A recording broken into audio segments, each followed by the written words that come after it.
Pate shida hata kama utaona macho yako yakaogopa, lakini mimi nasema kuanzia leo usiogope. Usiogope taarifa zozote zitakazokufikia, ripoti yoyote utakayoipokea masikioni mwako. Jambo moja unalotakiwa kujua, yuko mchungaji wa kondoo na ameletwa kutoka kwa wafu kwa kazi hiyo. Hata kama utakuwa na homa, wewe tegemea hiyo homa itaondoka anytime, na itaondoka leo, kwa sababu mchungaji wa kondoo hayuko kwa wafu. Huo ndio ujasiri wa kina Charles, kwa sababu mchungaji wangu hayuko wapi?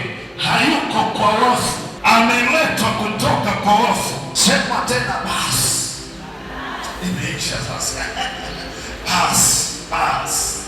Basi. Mwambie jirani yako, mgeukie, mwambie basi. Mwangalie tena aliyeko kushoto yako, mwambie basi.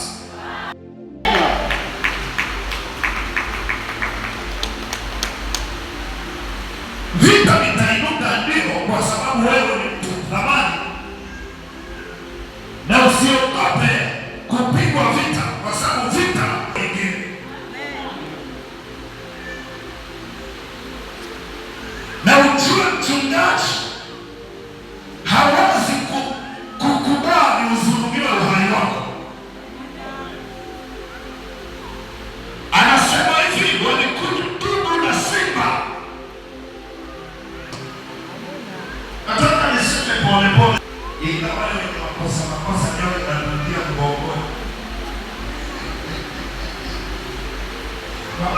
Amesimama huyu, sipendani. Ukiwa baba mpumbavu, Bwana Yesu asifiwe, mke wako na watoto wako wanakosea, alafu umeangalia, utakuwa baba mpumbavu.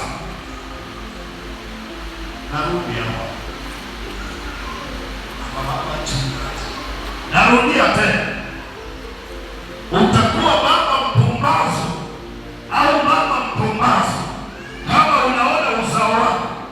Kwa nini? Kwa sababu mimi ninaona kula ambako wewe huoni, ninajua ambayo wewe hujui. Wewe ninapoona unashika njia hii, mimi naona unapoelekea, ila wewe huoni, kwa sababu huko unapoelekea pengine mimi huko nilishapita. Hayo wewe husikii, na ninaona yale ambayo wewe huoni. Sasa nitakuwa mama mjinga sana kama ninajua unapoenda alafu nimekuangalia. Yaani ninajua kabisa unapoenda alafu nimekuangalia. Kiswahili hicho wanasema Swahili kwa mantikio, lazima nikushughulikie tu. Narudia tena, na mimi huwa sina hekima kwenye hilo, lazima nikushughulikie tu.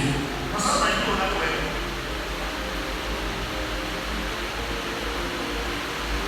Sasa ni bora nikushughulikie sasa. Kisha sasa uamue kwenda, ili ukafe, usimlaumu mtu. Ili ukafanyeje? Ukafe, alafu usimlaumu mtu kwamba kwa nini haukuonywa.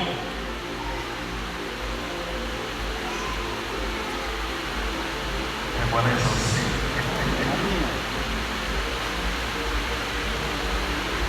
Bwana, na ningetolea mfano mwingine mdogo ambao unaweza kukusaidia wewe.